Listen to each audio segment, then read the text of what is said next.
Red Ray Gun Limited presents The Benji and Nick Show.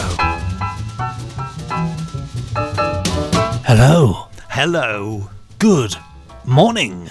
Good day. Good times. Good afternoon. Good Loch Ness there. What? You can't just come in with Loch Ness. What are you doing? No, I didn't. I was merely saying that you just did a good Loch Ness in the Loch Ness game. Your Loch Ness entry for the previous round was very good. I was therefore saying good Loch Ness there. You can't say good Loch. You can't say Who Loch says Ness. nothing in the rules? The rules that say I There's can't. no rules. Well, anyway, so what? I have to say Loch Ness, goodness. Loch Ness. There we go. Yeah. I think that's controversial. This is getting very maverick. Cavalier. It's getting quite cavalier, isn't it? Total cowboy. Total cowboy. I wanted to see what would happen, and now we know. Yeah. But hey, anyway, Nick. Yes, that was the Loch Ness game, but it isn't a game, and it isn't about Loch Ness. But this is the Benji and Nick Show, the #1 vintage TV podcast in the known world. Not the unknown world. There we see Mr. Briggs. I've got a sort of pipe hole. Going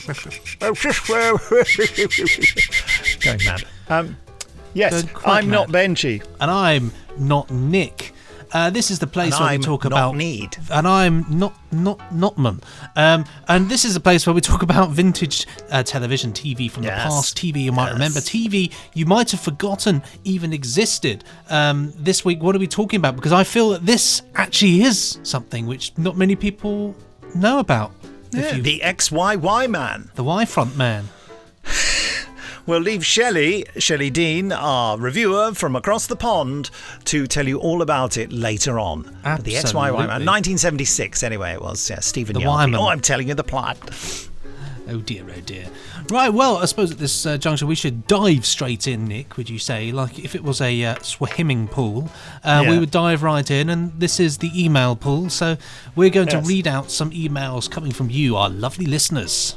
You know, you say that, I've got to see if there are any. I'm just looking at my other computer. It is, in fact, empty. For those of you watching the video version of this, which is available to Patreons. You can see me do that. Nobody on audio knows what that is. There we go. Well, I'm going to look at I'll my make this. Here's my microphone here. I'll make it disappear. Ready? Look at this. Ready? Alakazoo. Alakazaa! That works great on audio. Right, here's the first one. This is entitled Skippy, and it's from David Tremont, and it was sent in the space year 2213. He says, "Hi guys, why are we compelled to write after listening to something? Anyway, I'm writing after listening to you talk about Skippy. I know I'm behind on the podcasts. It's too much work. It's a too much work thing. I grew up very near the national park Skippy was filmed in, and so we loved Skippy as kids and got to see where he lived on TV. They had a public open day to visit the ranger station used as the main set. This was after the series finished. Mum and Dad took us along to see it as Skippy was going to be there. All very exciting. It was a fun day, and finally Skippy arrived? Question mark, dot, dot, dot, dot, dot, question mark, dot, dot, dot. They wheeled out this very old moth-eaten kangaroo. This is Skippy? 3 question mark. Washed up. They would have had several Skippies during the run of the series. When I was working at the studios in Queensland during the 90s, they made a short-lived series. I made a few bits and pieces for them. There was, though, a story going around that one of the Skippies had enough and buggered off into the bush, never to be seen again. All for now, the squirrel issue has quieted down, and the white van is no longer around. He thought the squirrel was watching him from a white van. Many thanks, David Tremont. Thank you, David. Thank you, David. There, a lucky escape for I was about to say Zippy there. I don't know why I said that. But, let me see if I've got an email for you. Oh, here's one. Ooh. I'll send it to you. All right, it's from Neil Allen, by the way. From Nallen. I'm just sending it to Benji. There we go. Should reach you any second now. Ah, yes. That's quite. Okay, so this is, Neil Allen, The Wonderful Worlds of Wyndham. And this was sent on the 26th of the 4th, 2021, the year of our Lord 1447. Fantastic year.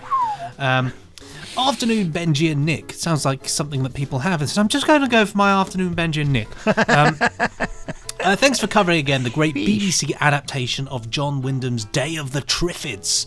Yeah, I've always loved all of his novels, with both Triffids and Midwich, the Midwich Cuckoos that is, being turned into films, and the BBC adapting Chucky for children's BBC in the 1980s. It was ITV. Oh, there we go. Bang. It was ITV. My favourite John Wyndham novel is The Kraken. The Kraken Wakes from 1953. Yes. And has never been adapted for screen. No. I think it's tied up in rights issues. So many things are. However, there was a BBC 4 radio series. Yes. The novel is about an alien invasion involving creatures that live in the oceans the size of whales, which come out of the seas to grab people with sticky protuberances and are slowly rising the sea levels. As Nick said last week, all of Wyndham's novels are very British, parochial, and very cosy read on a winter's evening. They're very nice for sort of sit in a little corner. Yeah, I'm rereading the Triffids now. I did you and Shelley a little Triffids thing where I read the first paragraph and the last paragraph, didn't I? That was so funny, that was. I must admit, that was super. And very quick after our recording as well. You were right on it there. The end begins. When a day that you happen to know is Wednesday starts off by sounding like Sunday, there is something seriously wrong somewhere. I felt that from the moment I woke. And yet, when I started functioning a little more sharply, I misgave. After all, the odds were that it was I who was wrong, and not everyone else. Though I did not see how that could be. I went on waiting, tinged with doubt. But presently I had my first bit of objective evidence. A distant clock struck what sounded to me just like 8. I listened hard and suspiciously. Soon another clock began, on a loud, decisive note. In a leisurely fashion, it gave an indisputable 8. Then I knew things were awry.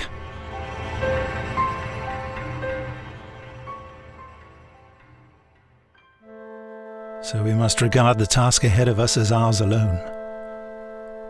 We think now that we can see the way. But there is still a lot of work and research to be done before the day when we, or our children, or their children, will cross the narrow straits on the great crusade to drive the Triffids back and back with ceaseless destruction, until we have wiped the last one of them from the face of the land that they have usurped.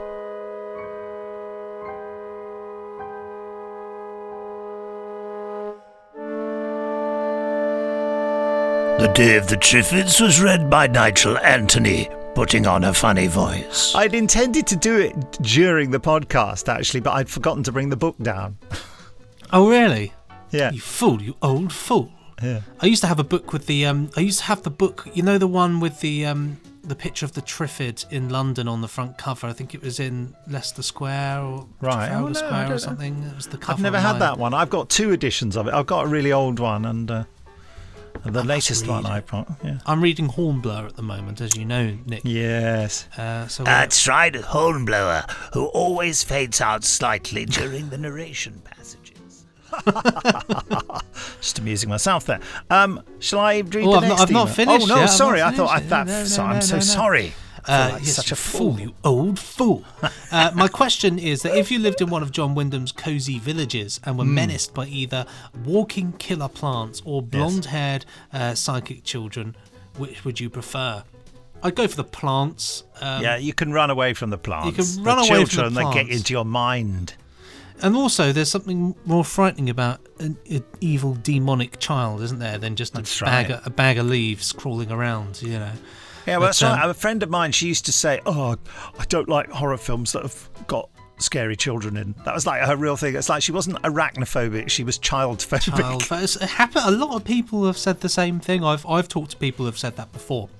Interesting enough, just before we close this email, there was a little bit of a discussion on our patrons' Discord about Day of the Triffids Blu-ray release.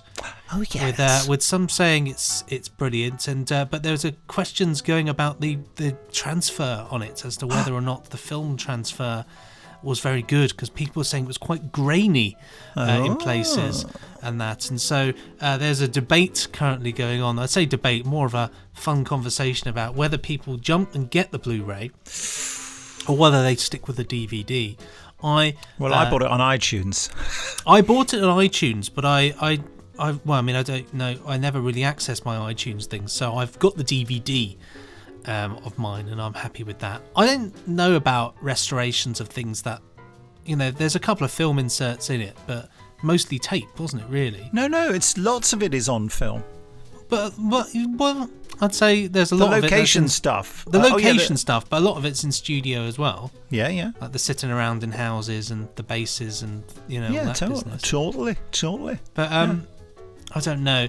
Give us your thoughts on that. I'd love to see some Triffodites out there with their opinions on the graininess of it. Does it have any extras on it worth watching? That I'd buy it for that. There's a restoration featurette, but not interested. Apart from that, well, like I said, I messaged Christopher Gunning about it on Twitter.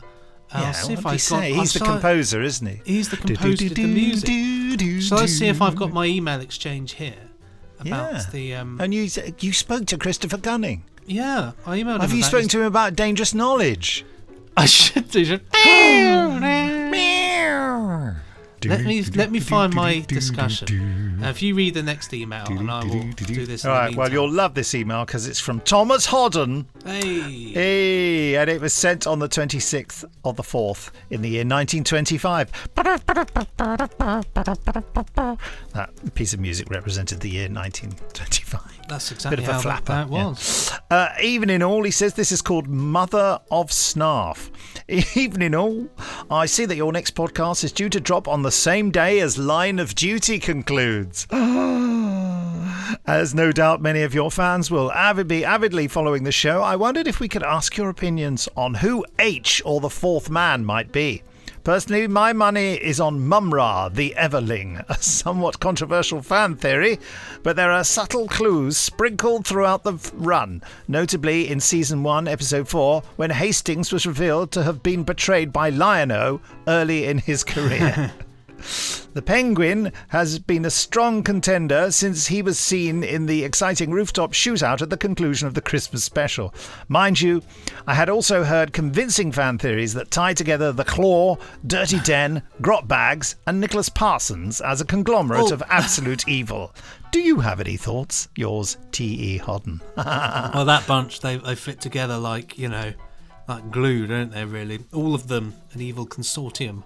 Yes, I mean, have you been watching Line of Duty? No, it's too new for me. I'll watch it in 20 years. Yeah, I'm just plugging my computer back in. Sorry. Well, I have been watching it, and it is simultaneously compelling and irritating because it's so clearly just constructed to confound you, and that I just find it's so willfully obtuse. I find that really, I don't think the plot is honest with itself. I think he's just trying to keep you guessing, and of course that is a great thing, but it's at the moment they've got like a red herring where James Nesbitt, they've found a photograph of someone who's dead. Really him, important, and he's so James Nesbitt, unless he turns out to be alive in the last episode, James Nesbitt has just been paid to have his photograph in the series, which I think is a really fun idea. Get someone incredibly famous on British television to be, and everyone thinks, he's going to be in it, and then they go into a room and find his, mouldy, fly-bitten body. I hope I'm spoiling it for someone. That would be such a good flex as well by the people making it, being like, oh yeah, we got James Nesbitt, but he wasn't really in it. And as a person who writes endings that aren't conclusive, I feel hypocritical saying this, but the thing is, when there's so much emphasis in the story on what does it all mean and who is this, for them never to deliver an answer is really frustrating. And they do this series after series, and I confidently guarantee that there will not be a satisfying conclusion to this series of Line of Duty, because otherwise he can't do another series. Yeah, this is it, isn't it? Really, this is. But I do love the characters and I do love the performances. Well, it's very popular. It's taken people of all generations are loving it, and so yeah, it's getting 15 million viewers. 15 million. That's insane. That's consolidated. They get 11 million on the night. Still, that is appointment to view for modern telly, isn't it? That is insane. It is. Yeah. I've got my email, my message exchange here with Christopher Gunning. Actually. Oh yes, go on. So I asked, dear Chris, I said, I was wondering if you've still got a copy of your score for Day of the Triffids. It would be a pleasure to know that they still exist. And he replied, and he said, they're very ancient. He said, but I do believe they're somewhere in the roof. So as far as I know, they do exist. Does he mean a recording, or does he just mean the sheet music? I think he means the recordings, yeah. To which I replied, said, please dig them out. It would be a pleasure to hear those eerie pieces. And I think I was messaging Mark Ayres asking him, this goes back to 2013. I was asking Mark Ayres about whether he knew, and he said he didn't have them. But yeah, Mark replied, he said, hi Chris, lovely music. He said, I'd be delighted to transfer the tapes for you. Yeah, because Mark can do that. He's got a technique, yeah. But there was no reply. So talk about a cliffhanger. So there we go. There is hope. Is there not? That was in 2013. 2013, yeah. Well, I don't think there is any hope. Well, they exist. That's nice to me. But it might mean if there's Day of the Triffids, we might get dangerous knowledge in there as well. Sadly, Chris Gunning hasn't been on. He hasn't been on Twitter. How old is Chris Gunning? He's not been on there since 2019, and I can tell you his age is. Let's find out. Here he goes. Born in 1944. That would make him how old? Well, doesn't it say? No, it doesn't say. Can't someone do the maths 77. for us? That makes him 77. Okay. Or 78 or 76. Trombones. Yeah. One hopes that one day the fact that they do exist just makes me hope that maybe one day they will get an airing. Exist. But that would be like, as out of all of the finds, like I have to say this brutally honest here, to hear that score on its own for me would be more exciting than uncovering 90% of Doctor Who's that have gone missing. I would much rather hear the score on its own. I would much rather watch Evil of the Daleks. Evil of the Daleks, yeah, probably would be better, but I'd happily sacrifice the Smugglers for it. Nope, I'd still want to watch the Smugglers. That's how much of a Doctor Who fan I am. I was just watching the Space Museum the other night for no apparent reason. I like the Space Museum. That's a nice one. There's so much just ridiculous padding, but yes, it is the whole very thing enjoyable. is a padding kind of. The whole story in itself is kind of like, it can be told in 25 minutes. We got to keep this going, but at the same time, it is just nice fun. Let's hide in here for no good reason. Yeah, well, it's a bit like it's my criticism of a lot of things. It's like Ambassadors of Death. You could cut that down with the amount of back and forth. No, you're absolutely amount of back and forth in that. Oh yeah, gosh. Yeah. But hey ho, But I kind of like that. They do it in a classy way, don't they? Well, I suppose it's time to invite Shelley, isn't it? It is. One more fact for you whilst you're doing that. Did you know, interestingly enough, that those milk chocolate caramel wafer biscuits that you get, the ones with the gold and red film on them. The classic, they're like caramel bars that you can get. Yeah. Just as I was coming off Twitter just then, I saw on it that says more than 6,000 of these biscuits are made and sold every week, which means that if there's 6,000 or so every week, there wouldn't be enough to feed everybody one caramel biscuit who watched Line of Duty. That's a lot of people watching Line of Duty in terms of the ratio between Line of Duty and milk chocolate caramel wafer biscuits. Just thought I'd add that to the mix. I don't know what I'm talking about. Made me chuckle anyway. Yeah, perfect. Yeah, important. That's what you get with the Benji and Nick show. Really important facts. Hello, Shelley. Hello. Hi. How's it going? Hello. It's going fantabulous. Fantabulous is what we like to hear. I'm just going to make up new words. Fantabulous is a good word. supercalifragilistically. Super Well, I think that's a real word. Yes. So come on then, what's first on the agenda for you? Well, thank you and hello. Hello. This week's We just said patron hello. papers. I'm gonna like get a background of like a news station and then do the whole. Yes. This week on the patron papers, we have a connection to current events. Oh yeah. I have just heard about Big Finish's latest award. Oh. This is so exciting. The Big Finish series, Doctor Who: The Monthly Adventures, has received a Guinness World Records title for the longest-running science fiction audio play series. That's Can true. they fit that all on one plaque? Like Yeah, that's it's very so good. long. Well, so congratulations to that. That you guys amazing. Thank you. but Thank you. We have some patrons that were inspired by that achievement. Hmm. They have decided to go for a Guinness World Record of their own. Oh. As I have previously mentioned, Jay Dermot, Nick Tedstone, and 42nd Seagoon have started a barbershop quartet. Oh. And I shall remind you they are called The Trouble with Trebles. So the group is going for the world record for the most off-key professional singers. Oh, brilliant. And the current holder of the record is Florence Foster Jenkins. Oh, very well. Florence is Fantastic. So, actually, the word quartet implies that there's 4 people. Yes, it does. Yes. There's only 3 people, but I've just been informed that they have acquired a new member, and that is Sebastian April. So, Hey, good luck. There we go. Good luck. Go for it. And so the patron papers are brought to you by our Patreon. Go to patreon.com/The Benji and Nick Show. And as a thank you for supporting us, we offer lots of rewards and perks. Yes. And at the goodness tier, you have access to our fully produced audio adventure. It's called Inside the Telly. That's not the It's theme written tune, and actually. produced. Yeah, it's written and produced by our very own Benji Clifford. In a world where there is no Doctor Who or Big Brother, when television across the world vanishes without a trace, killed it telly? falls to Benji and Nick to go inside the telly, literally, to sort the problem out. Can they get television back? Tune in to find out.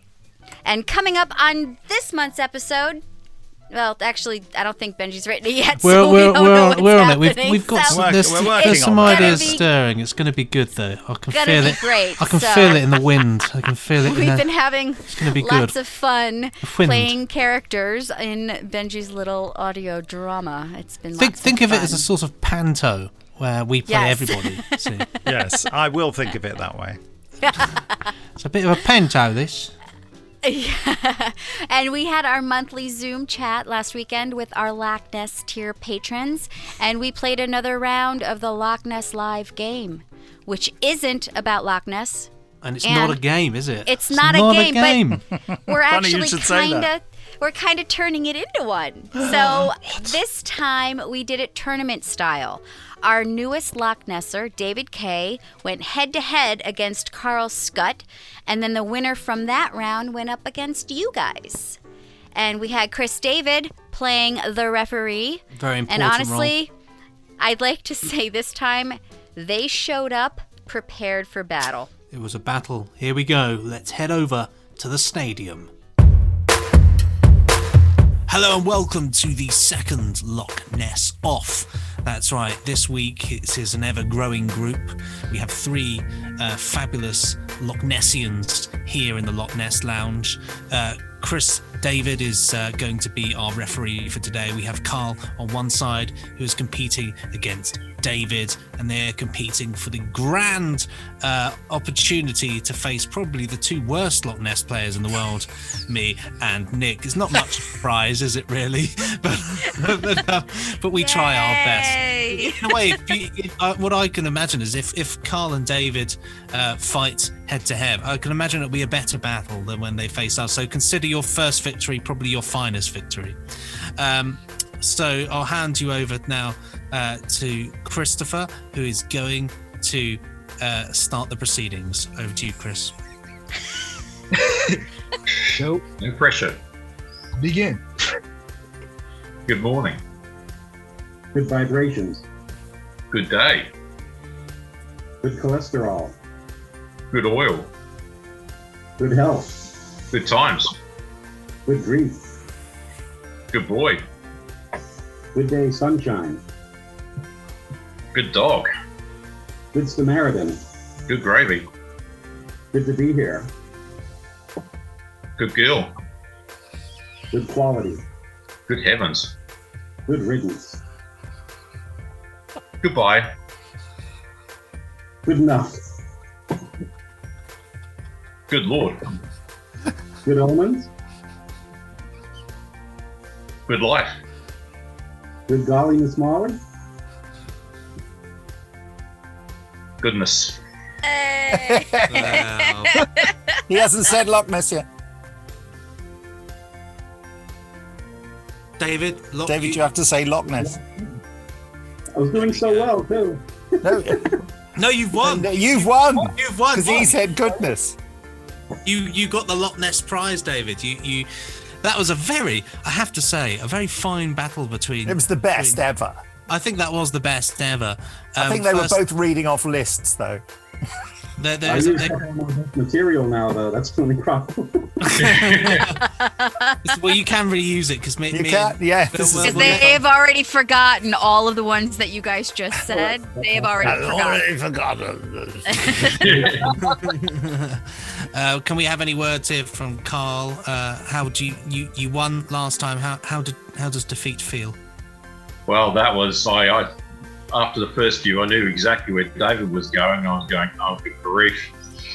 There were some song titles in there, and I was going, oh, why didn't I think of that? There was some very good music references in there. There were some very good music references. That's so very well played, David. Very well played. My favourite one actually wasn't musical, it was Good Enough. I thought that was brilliant, actually, Good Enough. Yeah. That's my favourite one. Because I hear it and I just react to it. Because I hear it and I go, good enough. Oh, that's really good. Oh, what am I going to say now? I have to say, I liked good vibrations and I liked good quality. David, how does it feel to be a victor? Your first time in the lounge and your first victory here. You know that I had butterflies in my stomach before this started. I mean, with all due respect, I love your show, everybody, but I'm thinking, if I lose, why am I putting so much pressure on myself?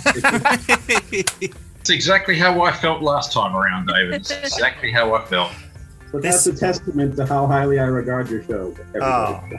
Well, we certainly appreciate that, and I think it's a testament to how crazy this game of Loch Ness actually is. It's reached heights we never would have imagined back when we made up the rules. We didn't even actively attempt to make them up. No, there aren't any rules, frankly, are there? There aren't really. We don't know what's going on. Although I feel that in years to come, players will look upon these meetings as the very early days in what becomes a league. Important league with rules and governing, and there'll be a debate on a super league as to the super of Loch Nessians. This is sporting events in the pandemic, ladies and gentlemen. It's all on Zoom. They couldn't play real sport, so they all just sort of made up a weird game. But it caught on. Well, now, David, you have to face me and Nick. Shelley, would you like to play? Are you sitting on the sidelines? No, I'm sitting on the sidelines. Sitting on the sidelines. Well, in that case, then we move over to Chris, our referee, with all the rules. Chris, whenever you're ready. Of all the rules, which there are none, so sort of makes your role redundant, but we like it. In which case, am I choosing who goes first, or you guys decided who goes first? I think you should choose. Okay, I think the winner should go first. So good David idea. Okay, who goes second? Nick goes second. Well, I do. There you go. Okay. I made an executive decision. Okay. David, Nick, Benji. That's the order.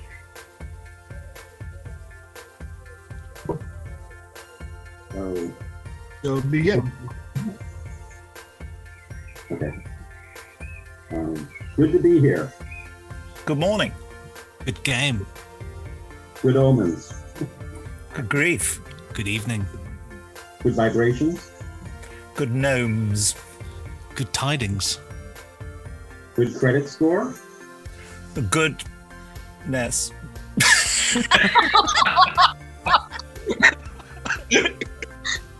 Do we continue? I suppose Yes. we do. Okay then. Good heavens.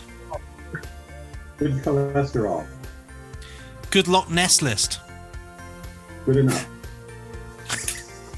Goodness. That was such a fantastic reply. Whenever you're ready, can you? Well, there you are. Would you Loch Ness me, please, David? Loch Ness. Oh, it was just such a perfect good enough. I was like, damn, he's won. I thought, I don't think I can beat that. It is a winning move, isn't it? It's a It really good is. enough. Good enough really is. Have we found some of the early, like where they have that, in chess, what's it called, fool's mate? Is that the word? Where they can just get you with a move. I'm feeling we're again the founders committee here. I feel we really are at the origins of what will become some truly devastating moves. Well, There will be books written about this in the future. There will be. There'll be a statue of us outside the Loch Ness Ness Centre. moves. There you have it. What a brilliant battle that was, wasn't it? Controversial. Now, Yes. this is the thing. We're addressing this right now. I think there might have to be a time where we sit and draw up some rules. I actually started making a little list There because might- as we were doing it, Maybe it'll be part of the annual Loch Ness conference, which we Maybe. will hold. That'd be a Annual, it great could be name in for a the live. Benji and Nick annual. We'll do a Benji and Nick Yes. annual with the rules. The The whole official annual rules. will just be the rules of Just the the Loch Ness game. rules. Like 67 pages of rules. 60 now. Well, in it'll be- Article and it'll be 7 like a big scroll. It has to physically be really long. Article 9 or Rule 21. I'll tell you what, the annual Loch Ness conference sounds like a fantastic live event name. We must remember that one. That would be quite good. And it has to be at a really random hotel somewhere. Yes. The Leofric in Coventry. Perfect name there. Book it. Get him on the phone. Book it. Don't know whether it's still available We'll find out. or still in times. existence. But Or we could just go in the empty lot if they knocked it Yeah, down. exactly. yeah, we'll just stand there and pretend. Who needs walls? Yeah, Loch Ness without walls. Not Ness with, you can't play without walls. Is that the rule? Who knows? We'd have to definitely. One thing I do want us to do is do a featurette in Scotland for no reason. I think it would just be amusing. In Loch Ness. No, Well, we those could just say stupid, At like- Loch Ness, yeah. Those direct to video sort of things you used to be able to get. Like if you were at a convention, you buy some dodgy direct to video sort of featurette made. Not sort of like John Pertwee in Mallorca or something. I wish there was that. I'd watch that. I'm being. Oh, dear. If you're watching this on the video, the light from the window is sort of like turning my face into a nuclear battleground. I wonder if I should turn the lights on. Hold on a sec. Carry on. Well, that was. Thank you so much, Shelley, for being able to promote our Patreonus. That's Of course, better. you must have the information. You are the woman with the information. This week we are doing the XYY man. Yes. Can you tell us about what it is? What's it about? I can. Fill us Funny in. enough, I happen to know. Good. The XYY Man Simon. began as a series of novels by Kenneth Royce, and it was made into a 3-part TV serial which ran on Granada TV in 1976. And due to that popular, the fans loved it so much they made 10 more episodes in 1977. And the show is about a guy named William Spider Scott, a one-time cat burglar who leaves prison aiming to go straight, but finds his talents still to be very much in demand by both the criminal underworld and the British Secret Service. Although he tries to go straight, he is genetically incapable of doing so. He has an extra Y chromosome that supposedly gives him a criminal predisposition. Wow. And that's what we watched. And I have to say, straight off, I'm going to say, I loved it. I thought it was really good. Actually, it's pretty much how Jelly's face. I thought it was great. I think if I was making television, I think that if somebody said make a program, I'd probably just make it like that. It would just end up like that. I just really liked it. I think I liked it. I like the atmosphere. I like the 70s atmosphere and all the sort of different venues and places that we went on there. I love that little bar sort of stroke Spanish restaurant. I liked Greek, it, wasn't it? I don't know what it was, quite frankly, but it was foreign, and that was enough for the 1970s in the UK. Exactly, that was enough. But I liked it. But then it had a lot of actors in it that I really like, so I was going to like it. It's got all people who've been guest artists in Doctor Who in it, basically, hasn't it? It has. Well, and Zilda from Robots of Death playing the waitress. It did, yes, I noticed that. How funny. Yeah, there are loads of people. Stephen Yardley, of course. Stephen Fantastic Yardley from... The man in the vest in the Day of the Triffids. The man in the vest. I've got to know because I've got to cope. And he did cope very well as Spider in this one. Don Henderson, Delta and the Bannerman, yes. a.k.a. Guard. I liked him. I liked him a lot. I've got something to say about that. Did you not know that they spun him off into his own series? Yes, which They was did. 1,000 times more popular than this was. It's called Strangers. That's or right. The Strangers. I'm not sure if it's that's the right. or not. That's right. Yeah. Incredible. The Or Strangers. did they not also do something that was actually called just Bullman? And then I'll they have a did, look. yes. Strangers, I had that. Bullman, yes. And then Bullman went... Yeah, Bullman was the last one. Bullman followed in 1985, and the popularity of the character of Bullman resulted in Kenneth Royce writing 3 further novels featuring the character. See, this really snowballed. I remember this now, from when I was in my early and mid-teens. This is a big thing. I mean, I would agree with Benji. I mean, this is real 70s Britain. It's tatty, it's sleazy, it's slightly unpleasant, it's racist, it's sexist. I mean, it's just... the value systems at the centre of this. You have to absolutely put your vintage television hat on and say, okay, It really is. It's of its time. You cannot assess this on modern day values. This is this is the kind of thing that Life on Mars was sort of showing, except they were making it more amusing. Yeah, it's all about, infidelity and men not being able to help having lots of affairs and then thinking that a woman isn't the same just because she is promiscuous and all. It's just full of all that. I felt like it tried to be something and it just couldn't ever get to be that something. What was it trying to be? The whole concept. They had this awesome idea of this guy who, at the time, they thought having the extra Y chromosome was something that created this evil inside of you, this uncontrollable need to be a criminal, and they talked about that. And then for the next, I ended up watching the whole first 3. Oh, right. I must, I bought the DVD. I'm that dedicated. I watching the first one, I was just like, well, that was horrendous, and I'm going to be so awful to it. So I'm going to continue watching it just so I can say, because always the pilot of any, and most shows, the pilot, you're getting just the, info dump, hey, innit? these are who is going to be in this, and here's a little backstory. Literally nothing happened in the first one. Nothing. But it did, was though. like they ended it with- It was the lead. That I was going to say, though, that But it's he not. didn't burgle anything. He didn't do his creepy crawly. Only in the starting sequence. Yeah. Yes! Can you do some more There was- creeping around, please? There was no creeping, and I didn't realize his nickname until I watched the second episode. Spider-Man. Spider he climbed creeping things. around, yeah, of I course, didn't get yeah. that. I just, Oh. it was completely over my head. So the first episode ended with, I want you to, and then he was like, burgle the Chinese embassy. And then it ended, and I was like, okay, well, I'm not going to get to see him do his thing. Like, I wanted to see him, so that's why I continued isn't on. the thing about it is that we know that this guy's come out of prison, right? And he's there and he's going around it, and we know But a this. special but the beauty part is of the prison. Yeah.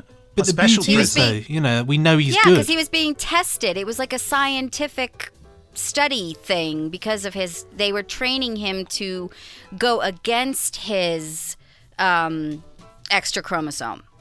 His genetic predisposition to criminality, they were trying to train him. Right. And that's what he was doing while he was in prison. And if they had continued that throughout the rest of it, I would have loved it so much more. But it was just, it kind of became like a moot point. Because he was, I don't know. Yeah, well, what you're saying is that it had a great... Yes, Nick, put all the words in my mouth. Yeah, can I just stop you there? What you're saying is that it had a great idea behind it, but it just ended up being a load of people talking in rooms. Yeah, and then, it got good later. Okay.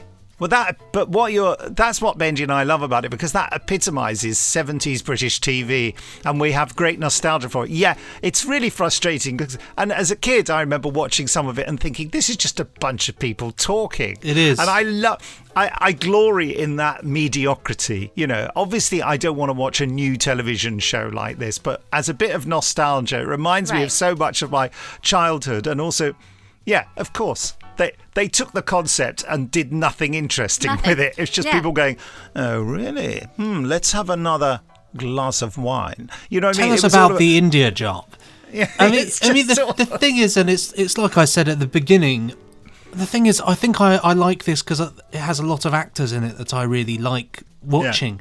And so, you know, like straight off there are two in particular that I don't see in enough things and love. First is Johnny Shannon, who is fab. He's the bloke who talks like that. He's the bald bloke who talks like that. Oh yeah, I know the one you mean. He's great, and he is. And the funniest thing about this is that Johnny Shannon, the morning I watched this when I came back from a dog walk. On my dog walk, I was listening to the commentary for Fawlty Towers, and Johnny Shannon was in that, and John Cleese was saying how he was talking about it. He said, Johnny Shannon, he said he's a real geezer in real life. He's proper, you know, he knows, he talks his stuff, he's experienced. And he was in the episode Communication Problems, you know, with the woman who's deaf and Basil betting on the horses.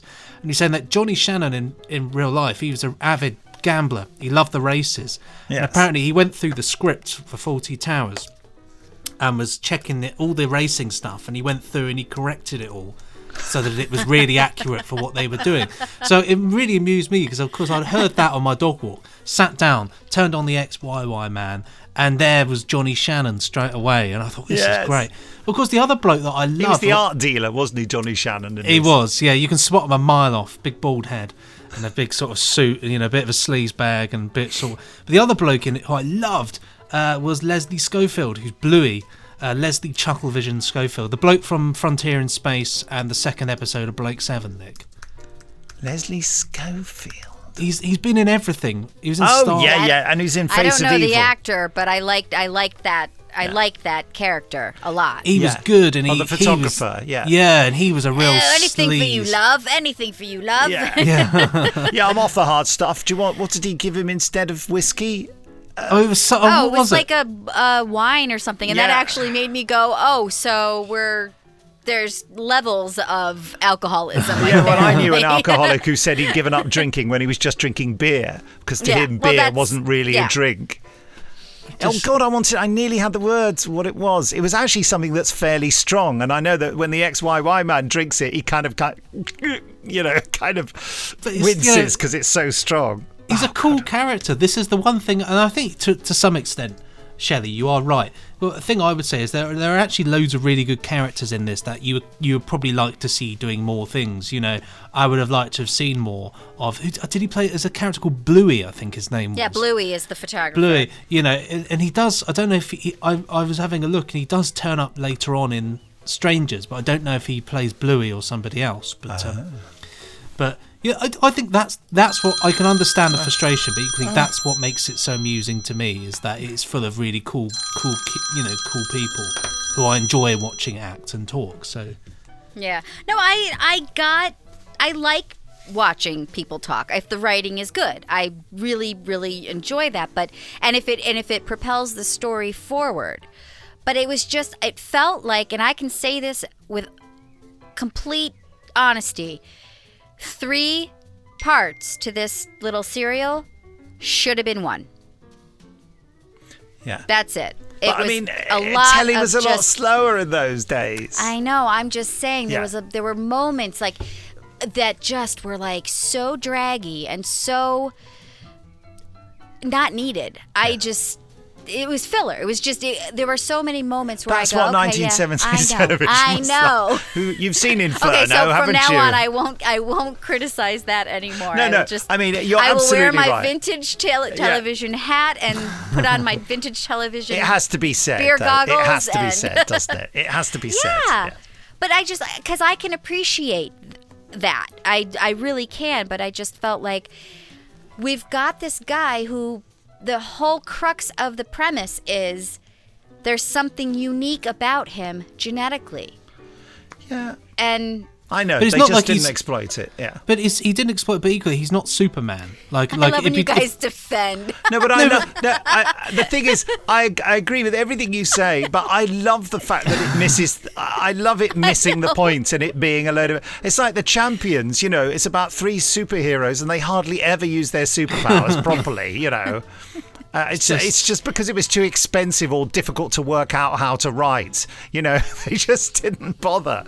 I quite like it. It's a bit like watching a school play and thinking, oh, I can tell what they were trying to do, but unfortunately, it's all a bit long. As a American Southerner would say, oh, bless their hearts. Bless their hearts. But I tell you what they did do in this, which is unusual for 70s telly, might I say, is it had a fantastic sense of music going throughout. There was some Pink Floyd.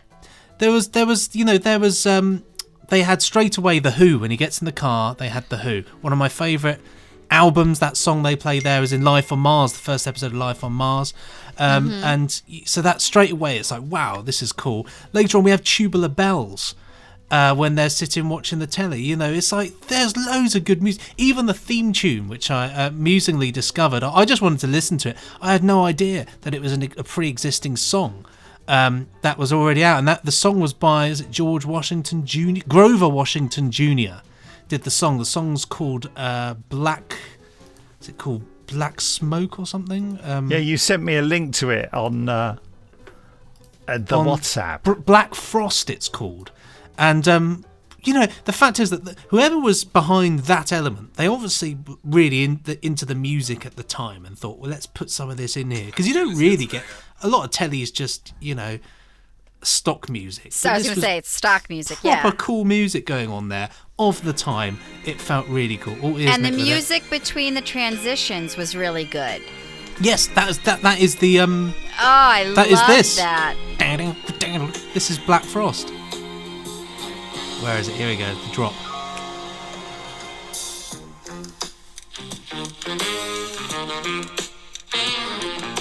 This to me sounds quintessential 70s detective. Yeah. Oh yeah, and you'll be pleased to know, Shelley, if you like the music in the transition, it's 6 minutes and 7 seconds of it, so you can really get into it.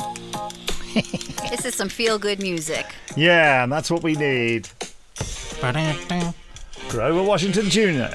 Black Frost. Send me the link, Benji. I want this. I will. It's from Mr. Magic is the album. I might buy it actually. Can you get it on record? We'll find out. Well, you only want it on vinyl. Yeah, well, I can listen to it. Well, I think we know where we are with this, folks. I think we've, Yes. So and the best part about it was that it did create something that went on to be really, really good. Yeah. I mean, that's when I watched it. I thought, oh my God, I remembered Bullman and I remembered Strangers. And I thought, oh, these were massively... Yeah. And it's interesting that they picked on the police character to be the most interesting character to spin off. And that the novelist ended up writing novels about that because of the TV series. It's a weird meta sort of world, isn't it? Yeah. Like that. I thought that was so interesting when I saw that. And it was one of the things that in doing my research, there just isn't a lot about it. It's quite quiet, isn't it? It's kind of like a footnote to Strangers, the spinoff. It's just like, this fabulous show came from this little show right here. Well, it's funnily enough, I remember the title XYY Man more because it's a weird sci-fi sounding thing. It took me, I don't think I remembered the title Strangers until you said it. I remembered Bullman. I knew there'd been a series called Bullman. So 2 spin-offs from this series. But what are we giving it? Come on. Things do happen like that though, like just quickly, like Secret Army. loads of people remember Kessler, the TV Yes. series Kessler. I remember Kessler, the German officer, Kessler. Nobody really remembers any of the names of the characters in Secret Army, apart from it just being Allo, the serious version. But yeah, things move on. Sorry, Nick, what are we going to give it, as you said? I give it 3. 4. I give it 3 exclamation marks because I liked it, but I see the validity of all Shelley's criticisms. I'll give it a 4 because it would have got a 3, but because the music in it was so great, that just pushed it Gets above an me. extra exclamation mark 4. Well, it does because I've got 90% of the music that was in this show. I have 90% of it behind me in not in the bar of 40 Towers, as you can see on the screen here, but in the room I've got 90% of it on records. I own those records. It's the music that I love, so it's like, yeah, I'm really vibing to this. Shelley. 2. There's no need to be rude. I'm giving it. Oh, that's sorry. I'm giving it a 2 based on the first episode. I would give it a 3, including all 3 parts of the series. So when because I watch the next get 2, better. when I watch the next 2 parts, I'll give it another exclamation mark. Then I might go up to 4. You might not. I don't know. But I was left longing, and I felt cheated, and I felt like, okay, I can get into these characters. I like where we're going, but then it just, I don't know. It just didn't pan out for me for the first one, but it did end up getting better. Okay. So yeah, that's me too. So there you go, folks. What are we going to do next time? Here's my big idea. I think it's time we did a what we've been watching. Ooh, good idea. I've got plenty of that to talk about. Let's mention a few things. Oh, I wasn't prepared. Well, Pie in the Sky. I can't be honest because nobody cares about the garbage TV I watch. Pie in the Sky. I'm writing this down to tell Colin Smith for the cover. Pie in the Sky. I'm going to do Doctor Who, the Space Museum. Duty Free. We'll just do 2 each. I say Is that watching all right? that. I say watching that. I turn that one off. I think I've talked enough about the Lotus Eaters on here, so I'll do Duty Free. I'm going to do Between the Lines as well. Cool. Which I've almost watched all of the first series. Hold on, I'm just looking at my. The first one I'm gonna say, and I'm not gonna say whether it's good or bad, but I am watching it. Yeah. Falcon and Winter Soldier. Falcon and the Winter Soldier. The Winter Soldier. Is that a series? It's a Marvel. Is it's it a on series? Disney Plus. Yes. Okay. You know, in the UK, Marvel is actually a brand of powdered milk that you can put in tea. It is. And what else? I'm watching Big Brother. That's my garbage. No, don't put that on there. That's embarrassing. Don't put that on the down. Though I can say, yes, I'm watching the American Big Brother from the first season, which was 20 years ago. Wow. I'm currently on season 11, but the Australian Big Brother just started. Right. So the real one, and I cannot tell you how the real much. one. What about the UK Big Brother? No, I meant real one, meaning now. Oh, not okay. From 50. The one I'm watching is like 15 years ago. You cut her off before she said the important bit. What was sorry. And of course, I forgot. No, I cannot tell you how much. Yeah, no, how much better the British version, any other version of Big Brother is to the American version. Fair enough. It's so much more money goes into your guys' production and the Australian production than the American version. So I'll just say that. So if you want to include Big Brother American version has squirrels. I always remember, what's his name? Mirrors. The British one that captured my memory the most was it the one with Mario the Mole? That's all I remember. Mario the Mole. Yeah. He's in the kitchen. Has gone to the diary room. My sister was in a queue in the shop. Mario was in front. Said he was a nice man. That's all I know. Was he digging a hole? I just watched Apparently. a Dutch. Is that what you would say? A Dutch TV show? Yeah. And I think it's on BBC because when I was watching it, I saw that in the corner. It's called Darkness: Those Who Kill. Oh sounds my like God. Sounds like a sort of one of those shows. It is so good. I just binged 2 seasons of it. Wow. Which is like 6 episodes. Is per it season or something. subtitled? It is subtitled. Lovely. In French. But that was really good, but I don't know where. We'll talk about it. We'll talk about it. We'll talk about it. I've Sell written it down. Sell it to us next week, Shelley. Yeah. Okay. That's a great title. Yes. Yeah. I mean, and it's I clearly would very love to be able- uplifting and jolly and fluffy. Yes. Yes. I'm going to learn how to say it in Dutch, and then I will say it. That will be impressive. Sounds Joan Rutherford, doesn't it? Tag There's- Because it's got letters that aren't like American letters, like the backwards tied together, because the Dutch language is different alphabet than No, American. it's not. The Dutch language has the same alphabet. Show you. It's only the Russians who have a different alphabet. No, they're It's like there's. Oh, what you mean? letters that Things do like different things. things like umlauts and stuff like Or that. the no, S, no, no, has it no, got the the S actual- thing, the double S that goes up and wiggles around like the German? Darkness. Hold on. Those who kill. No,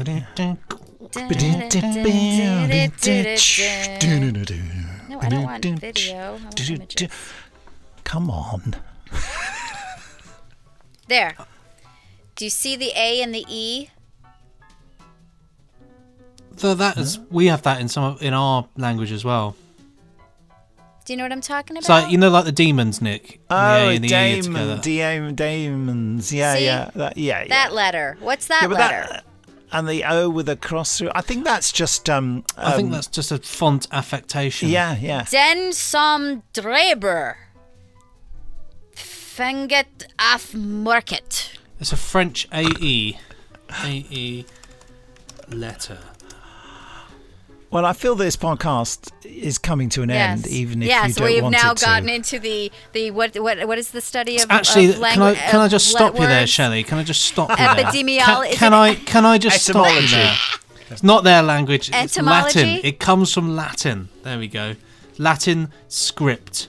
There we go. There we go. Diphthong. So I'm not crazy.